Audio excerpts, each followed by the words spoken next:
रमिता देखाउने थलो। अस्ति संसदमा देशको नीति तथा कार्यक्रम प्रस्तुत हुँदा हाम्रा माननीय ज्यूहरूले जुन रमिता देखाए नि, त्यो हेरेर मलाई त एउटा कुरा सोध्न मन लाग्यो, संसद हो कि सर्कस? प्रिय मेरा माननीय ज्यूहरू, देशको नीति सुन्ने बेला हो हल्ला गर्ने, संसद अवरुद्ध गर्ने अनि सुन्न नसकेर उठेर बाहिर भाग्ने।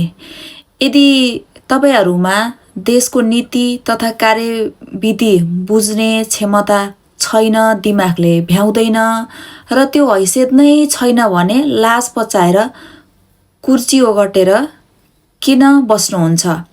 बुझ्न मन छ, जान्न मन छ भनेदेखि अहिले धेरै माध्यमहरू छन्। टेक्नोलोजीको जमानामा इन्टरनेटको प्रयोग गरेर, खोजेर, पढेर पनि हामीले जान्न सक्छौँ। अझै भएन भने तपाईको घरमा पनि पढे लेखेका छोराछोरी होलान् अथवा नाति नातिना होलान्, तिनीहरूले पनि यसको बारेमा तपाईलाई राम्रोसँग बुझाउन अथवा सिकाउन सक्छन्। त्यसरी पनि तपाईले आफ्नो ज्ञान हासिल गर्न सक्नु।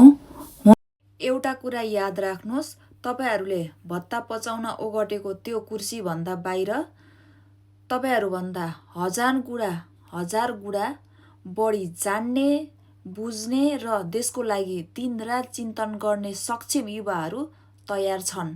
हैसियत छैन भने खाली ठाउँ गरिदिनुहोस्। जनताले अब तपाईहरूका त्यस्ता नौटङ्की सहनेवाला छैन। यो चाहिँ अति नै भइसक्यो। कहीँ न कहीँ रूपमा तपाईहरूले यत्रो वर्षसम्म देश हाँक्नु भएको हो, कुनै न कुनै जिम्मेवारीमा रहेर। अब पनि भाँजो हाल्ने काम गर्नुहुन्छ भने तपाईहरू पक्कै पनि देशद्रोही हो भन्ने कुरा हामीलाई राम्रोसँग थाहा हुन्छ। जय नेपाल।